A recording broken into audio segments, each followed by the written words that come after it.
Analema solar, una historia real sobre la forma de la Tierra para los adolescentes del presente y del futuro.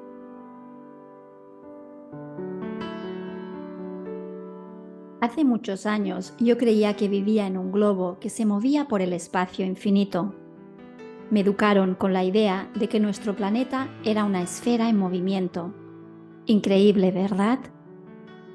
Crecí desde pequeño con esa idea. Ya sé que es un delirio total y que ahora, en el 2042, todos sabemos que nuestro reino es plano y no se mueve, pero en aquellos años de mi infancia y adolescencia, el mundo estaba completamente al revés.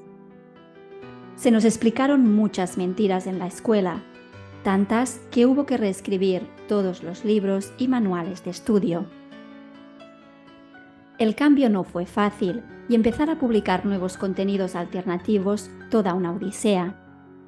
El sistema educativo obligaba a enseñar un único modelo en las escuelas, pero algunos profesores fueron ingeniosos y empezaron a enseñarnos que había otra manera de ver y comprender el mundo.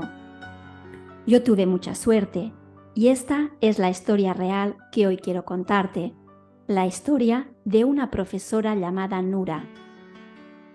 ¿Te ha pasado alguna vez que un profesor en la escuela te marca y lo que te transmite te cambia la vida para siempre? A mí me pasó en el 2022.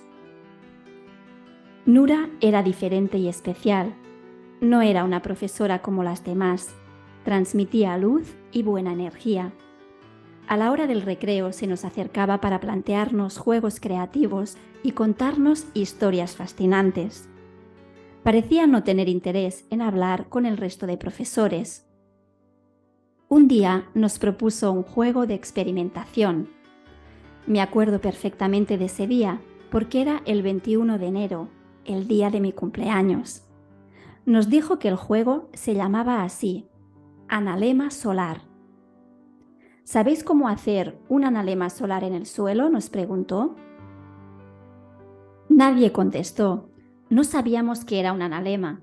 En aquel momento yo tenía 14 años, hacía segundo de la ESO y solo recordaba que en primaria nos habían enseñado el movimiento de la Tierra, los planetas y el sistema solar según el viejo modelo copernicano que antes se enseñaba en todas las escuelas.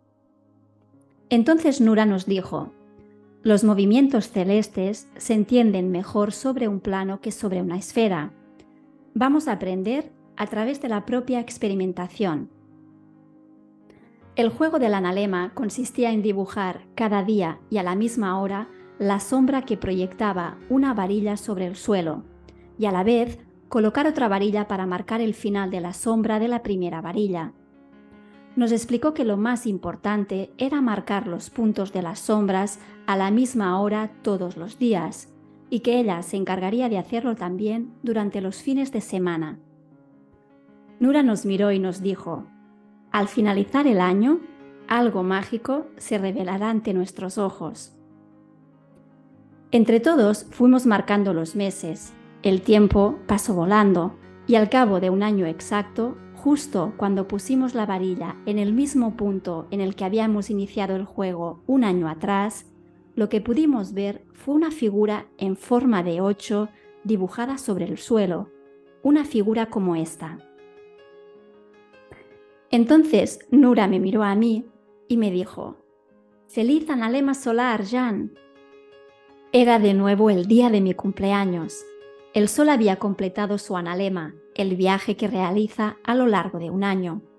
Nura se nos acercó y con voz muy bajita y casi susurrando, nos contó que había otra forma de entender y percibir el mundo, aunque eso nadie nos lo contaría en el colegio. Me preguntó: durante este año, ¿quién se ha movido? ¿El sol sobre la Tierra o la Tierra alrededor del sol? ¿Qué te dicen tus propios sentidos, Jan? Me sentí un poco bloqueado, y Sira, que era muy parlanchina y espontánea, contestó: el sol es el que se mueve, no la Tierra. En clase nos habían enseñado lo contrario, y que el movimiento de rotación y traslación de la Tierra es lo que explica el día y la noche y las distintas estaciones del año, así que no entendía nada.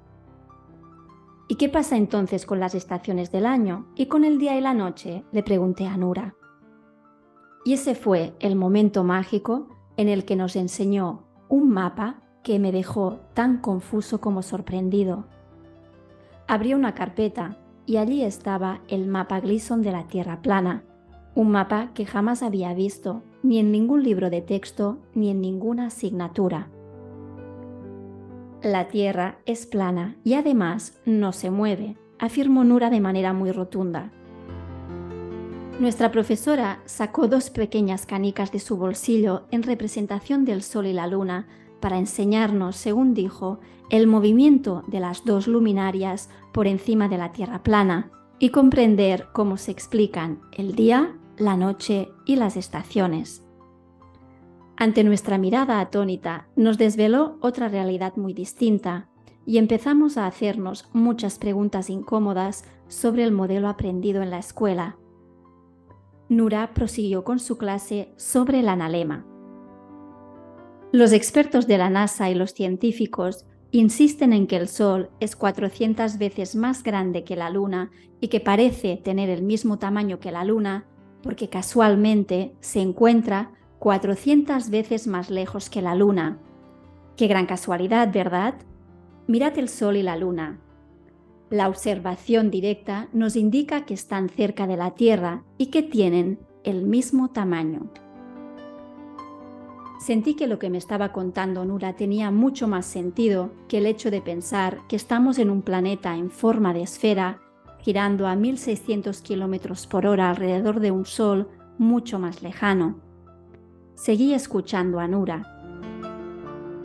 En clase te habrán enseñado que la Tierra tiene 2 movimientos, el de rotación y el de traslación. Bueno, en realidad si la Tierra es plana y no se mueve, hay otra explicación para comprender el día y la noche y las distintas estaciones del año. Vamos a verlo. ¿Recordáis qué es el movimiento de rotación y el de traslación de la Tierra? El movimiento de rotación es, según nos contaron, el movimiento continuo que realiza la Tierra girando sobre su eje imaginario, llamado eje terrestre. Cada vuelta completa le lleva a la Tierra, según el modelo oficial, 24 horas. La traslación es el movimiento de la Tierra alrededor del Sol y nos dicen que tarda 365 días, 5 horas y 49 minutos para describir una órbita elíptica a una velocidad de 29,5 km por segundo. En fin, os aseguro que hay otra explicación más sencilla y lógica. Con 2 canicas sobre un mapa Gleason de la Tierra plana, empecé a comprender con claridad que algo no encajaba en el modelo que me habían enseñado en el colegio. El analema que habíamos dibujado entre todos en el patio era la ruta, la elíptica que recorre el Sol en su movimiento continuo a lo largo de un año a través de la superficie plana que habitamos, una Tierra que no se mueve y que ocupa, según textos antiguos como los Vedas, que años más tarde empecé a leer e investigar, el centro de la creación. Observad la canica que representa el Sol, nos pidió Nura. Y empezó a dibujar círculos desde el centro del mapa en dirección hacia lo que ella llamó el círculo o muro de hielo de la Antártida, un muro que contiene todas las aguas, ya que es el continente más elevado en promedio de todos. Los círculos eran de cada vez más bajos y también más amplios, en un viaje desde el trópico de Cáncer hacia el trópico de Capricornio, pasando por el Ecuador. Nos explicó que cuando esto sucede, es verano en los países que en el modelo esférico anterior ocuparían el hemisferio sur, e invierno en los países que se sitúan en el hemisferio norte porque el Sol se aleja de ellos. El punto más bajo del Sol es el 21 de diciembre, el día de nuestro solsticio de invierno. Nura nos pidió que observáramos el analema que teníamos en el suelo y efectivamente vimos como el mes de diciembre coincidía con la parte del círculo más amplia que habíamos dibujado. Cuando el Sol llega al punto más bajo, inicia de nuevo su viaje hacia el centro, hacia el norte, y es por este motivo que se invierten las estaciones. Es verano en lo que hemos conocido siempre como hemisferio norte e invierno en lo que llamamos hemisferio sur. El Sol se mueve hacia el centro, dibujando un círculo de cada vez más alto y pequeño, y alcanza el punto más alto alrededor del solsticio de verano, el 21 de junio. Volvimos a mirar el analema solar del suelo y me di cuenta de que el mes de junio correspondía claramente con la parte del círculo más pequeña y elevada del analema. El analema que dibuja el Sol en realidad no es un 8, aclaró Nura. Es un círculo con distintas elevaciones, y esto es lo que produce las distintas estaciones del año. Días después de vivir esta experiencia reveladora, Nura nos invitó a una segunda sesión práctica para que cada uno pudiera seguir observando con otros ojos el lugar en el que vivimos. Solo nos dijo que el siguiente tema a explorar tenía este titular: En busca de la curvatura perdida. El punto de encuentro fue en la playa, un lugar ideal para observar dos premisas muy relevantes del lugar en el que vivimos. La primera, que el agua no se curva y que siempre busca su nivel. Y la segunda, que el horizonte siempre es plano y siempre se sitúa a la altura del observador. Nura nos hizo una reflexión muy interesante sobre otra cuestión que nadie nos había contado en la escuela, y es que no hay ninguna prueba empírica que demuestre que la curvatura de la Tierra exista. Si fuera real, no se verían objetos a larga distancia en el horizonte que deberían estar ocultos por la supuesta curvatura. Pero esta historia te la contaré otro día. Y nos lanzó a todos una pregunta inquietante que hoy yo te hago a ti, que también estás leyendo estas páginas. Si desde pequeño no te hubieran contado nunca que vives en una Tierra esférica, ¿pensarías que vives dentro de un globo? Piensa por ti mismo. Continuará.